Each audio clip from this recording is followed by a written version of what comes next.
پی P chairman Bilawal Bhutto Zardari نے خواجہ آصف کو نشانے پر لے لیا ہے۔ قومی اسمبلی میں دھواں دھار خطاب کرتے ہوئے کہا ہے کہ چند وزراء خوشامد کرنے کے بجائے وزیر اعظم کے لیے مشکلات پیدا کرتے ہیں۔ شہباز شریف وفاقی کابینہ ارکان کو کنٹرول کریں۔ راولہ کوٹ کے کشمیریوں کو کشمیری نہ کہنے والے کابینہ میں کیوں ہیں؟ وزیر دفاع کے بیان نے کشمیر میں بھڑکتی آگ پر تیل چھڑکا، وہ معافی مانگنے کے لیے بھی تیار نہیں۔ آزاد کشمیر میں امن کی ذمہ داری مولانا فضل الرحمان کو سونپنے کا مطالبہ کیا۔ ایم کیو ایم کو حکومت سے نکلنے کا بھی مشورہ دے گئے۔ ایسا وزیر آج تک کیبنٹ میں موجود کیوں ہے جو یہ الفاظ کہہ سکے اور پھر پیچھا نہیں ہٹتے کہ راولہ کوٹ کے کشمیری نہیں ہے؟ اس ملک کا وزیر دفاع ایسے بات کرے۔ کوئی وزیر آج تک وزیر ہے، معافی مانگنے کے لیے تیار نہیں، تو اگر معافی مانگنے کے لیے تیار نہیں تو ہم کون سا جسٹیفیکیشن دے کہ ہم اس وزیر کے ساتھ بیٹھے ہیں؟ آگ جو لگا ہوا ہے کشمیر میں، یہ ایک وہ واقعی وزیر کا بیان نے اس آگ کو بجھانے کے بجائے ایسا ہے کہ اس آگ پہ تیل لگایا جائے، تو ہم کیسے انکار کر سکتے ہیں؟ ہم کیسے اعتراض کر سکتے ہیں؟ حکومت کی اس بیان کی وجہ سے ان کو یہ موقع ملا، ان کو یہ راستہ ملا۔ مولانا فضل الرحمان صاحب یہ ذمہ داری لینے کے لیے تیار ہے۔ ہم سب کو مولانا صاحب کو یہ سپیس دینا چاہیے، وہ احتجاج کرنے والوں سے بھی انگیج کر کے پروسیس کو ایسے کنکلوژن پہ لے کر آئے کہ بار بار کشمیر کے عوام کو اس طریقے سے احتجاج نہ کرنا پڑے۔ آئینی ترمیم، یہ بلدیاتی نظام صرف ہمارے دوست کے لیے، ہمارے آنریبل فاضل ممبران کراچی سے تعلق رکھنے کے لیے ایک لالی پاپ ہے۔ وزیر اعظم صاحب، ان کے وزیر آپ کے مطالبات پورا نہیں کر رہے ہیں، آپ کو لالی پاپ پہ چلا رہے ہیں۔ اب کب تک اس لالی پاپ پہ چلیں گے؟ نکلو وفاقی حکومت سے۔ تو بلاول بھٹو زرداری کہہ رہے تھے کہ کچھ وزراء وزیر اعظم کی امداد کرنے کے بجائے وزیر اعظم کے لیے مشکلات کھڑی کر رہے ہیں۔ آگے بڑھتے ہیں اور آپ کو بتاتے ہیں کہ حکومت کا آزاد کشمیر میں مولانا فضل الرحمان کی ثالثی کا خیر مقدم کرنے کا اعلان۔ رانا ثناء اللہ بولے جے یو آئی سربراہ ثالثی کریں تو انہیں ویلکم کریں گے، وہ بھی ان سے بات کر کے دیکھ لیں، معلوم ہو جائے گا کہ ان کا کوئی مطالبہ جائز نہیں۔ مہاجرین کی نشستیں ختم کرنے کا اختیار صرف آزاد کشمیر اسمبلی کو ہے۔ الیکشن شیڈیول آ چکا ہے، نئی اسمبلی یہ معاملہ دیکھے گی۔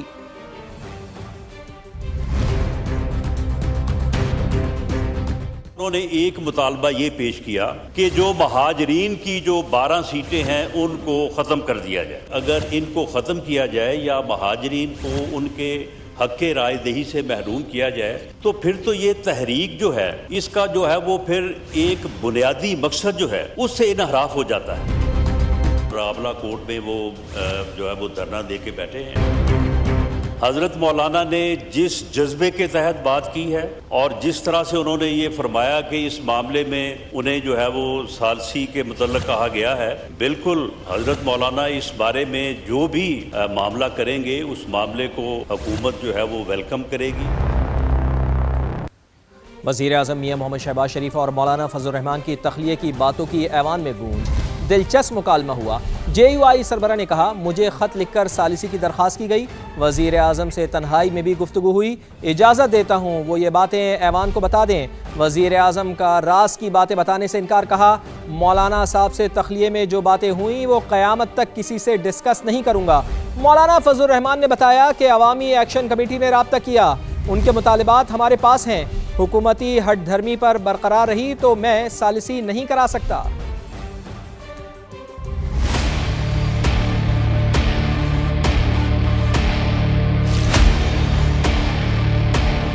میرے مولانا صاحب سے انتہائی احترام کا رشتہ ہے۔ تخلیہ میں بعض باتیں جو میری اور مولانا صاحب سے ہوئی ہیں وہ قیامت تک وہ قبر میں میرے ساتھ جائیں گے، میں کبھی بات نہیں۔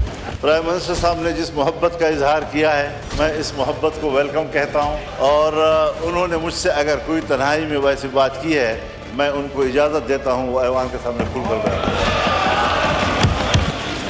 میں مولانا صاحب کی یہ جو فراغ دلی کی بنیاد پر آفر ہے میں اس کو اس لیے قبول نہیں کروں گا کہ پھر معاملات اتنے دور چلے جائیں گے کہ واپس نہیں آئیں گے۔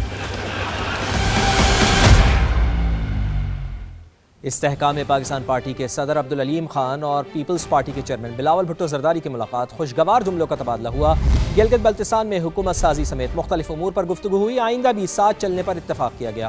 بلاول بھٹو زرداری نے حکومت سازی میں تعاون پر استحکام پاکستان پارٹی سے اظہار تشکر کیا۔ اسلام آباد سے یہ رپورٹ دیکھیے۔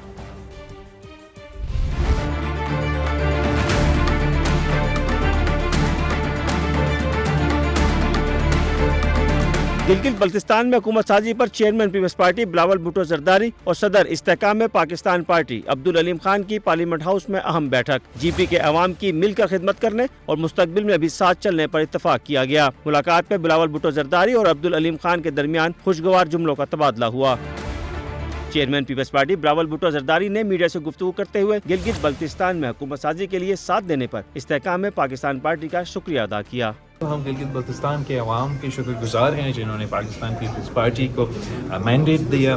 اب پھر میں وزیر اعظم شہباز شریف صاحب کا اور مسلم لیگ نون کا، جنہوں نے فوری طور پہ پاکستان پیپلز پارٹی کے مینڈیٹ کو تسلیم کیا۔ آئی پی پی کا بھی ہم شکر گزار ہیں کہ انہوں نے ہمارے ساتھ دیا۔ ہم اسی انداز سے سب کے ساتھ مل کے گلگت بلتستان کے مسائل کا حل نکالیں۔ عبدالعلیم خان اور بلاول بھٹو زرداری کی ملاقات میں پیپلز پارٹی کے سینئر رہنما اور ایم این اے راجہ پرویز اشرف بھی موجود تھے، جبکہ استحکام پاکستان پارٹی کی طرف سے اون چودھری، گل اصغر بگور اور منزہ حسن نے بھی شرکت کی۔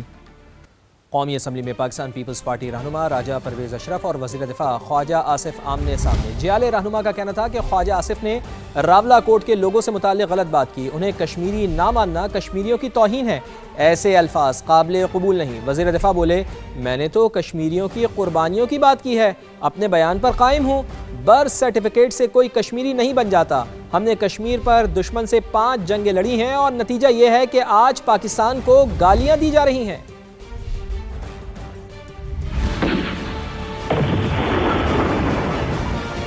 خواجہ صاحب، جب آپ جیسا سینئر پارلیمنٹیرین جب یہ کہے کہ راولہ کوٹ کو تو میں کشمیری نہیں سمجھتا، یہ بہت بڑی زیادتی ہے۔ اگر آپ میرا کل کا ٹویٹ پڑھیں، جو میں نے وہاں پہ کہا ہے اس کی ساتھ باقاعدہ آرگومنٹ دیا ہے۔ کشمیری برتھ سرٹیفکیٹ سے نہیں بنتا، کشمیری قربانیوں سے بنتا ہے۔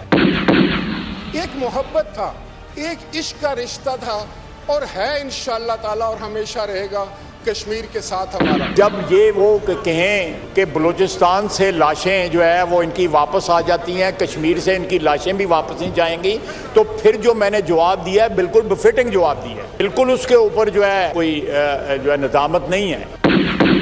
ذوالفقار علی بھٹو نے کہا تھا، ہم 1000 سال جنگ لڑنے کے لیے تیار ہیں کشمیر کی آزادی کے لیے۔ پھر کل کی بات ہے کہ ہمارے نوجوان چیئرمین نے کہا کہ لوانگے سارا کشمیر لو۔ پاکستانی شریعت میرے پاس ہے، خدا نخواستہ اگر میں پاکستان کی سالمیت کے خلاف بات کروں تو میں پھر پاکستانی نہیں ہوں۔ وہ مجھے یہ حق نہیں دیتا کہ میں پاکستان کے خلاف بات کروں یا کوئی کشمیری کے خلاف بات کرے۔ گھر بیٹھ کے آزادی لیں اور اس کے بعد جو ہے حقوق بھی اور پاکستان کے خلاف جانیں تو ہم نے دی ہیں۔ آپ تو اس آزاد کشمیر کی بات کر رہے ہیں، مقبوضہ کشمیر کے لوگ دفن ہوتے ہیں تو پاکستان کے پرچم میں ہوتے ہیں، ان کے بارے میں غیر ذمہ دارانہ بیان دینا کشمیر کاز کے لیے بہت ہی نقصان دہ۔ 5 جنگیں ہم نے لڑی ہیں اور اس کے بعد صلہ کیا ملتا ہے کہ پاکستان کو وہاں پہ گالیاں دی جاتی ہیں۔ کوئی برتھ سرٹیفکیٹ جو ہے کسی شخص کا دنیا میں کہیں بھی اس کو یہ انٹائٹل نہیں کرتا کہ وہ اپنی پلیس آف برتھ چیلنج کرے یا اس کے ساتھ جو ہے بے وفائی کرے یا غداری کرے۔ قومی ایجنڈا نہ بنایا گیا تو ایک کراچی ایکشن کمیٹی بھی بنے گی، آئین پر عمل درآمد نہ ہوا تو شہر قائد کو وفاق کے حوالے کرنے جیسی باتیں ہوں گی۔ ایم کیو ایم رہنما ڈاکٹر فاروق ستار کی قومی اسمبلی میں گرج برس، کہا قومی مصالحت اور مفاہمت پر مبنی قومی ایجنڈا بنانا ہوگا، کسی نئے عمرانی معاہدے کی طرف جانا پڑے گا۔ یہ کہ ہمیں کسی عمرانی معاہدے کی طرف جانا ہوگا۔ آئین کا آرٹیکل 7، آئین کا آرٹیکل 32، آئین کا آرٹیکل 140A اس پر کوئی بات نہیں کرتا۔ آج ان تمام آرٹیکلز کی نفی سے اگر آزاد کشمیر میں ایک شورش ہے، وہاں آزاد کشمیر ایکشن کمیٹی بنی ہے، تو اللہ نہ کرے ہم نے ایک کمپریہنسو ایک قومی ایجنڈا وضع نہ کیا، ایک قومی مصالحت اور قومی مفاہمت سے کام لے کر اگر ہم نے وہ ایجنڈا وضع نہ کیا تو اللہ نہ کرے پھر ایک کراچی ایکشن کمیٹی بھی بنے گی، پھر یہ ہوگی کہ کراچی کو وفاقی ٹیریٹری ڈکلیئر کر دیا جائے. یہ ساری باتیں بھی پھر کہیں نہ کہیں آئیں گی اسپیکر صاحب. فیلڈ مارشل سید عاصم منیر سے لیبیا کے deputy commander in chief lieutenant general Saddam خلیفہ کی ملاقات ہوئی ہے. دوست ملک کے فوجی وفد کو GHQ میں پاک فوج کے دستے نے گارڈ آف آنر پیش کیا. ملاقات کے دوران باہمی دلچسپی، علاقائی سیکیورٹی، دفاعی تعاون اور فوجی روابط کے فروغ پر تبادلہ خیال کیا گیا. پاکستان اور لیبیا نے دفاعی تعلقات مزید مضبوط بنانے اور فوجی تربیت میں تعاون پر اتفاق کیا ہے.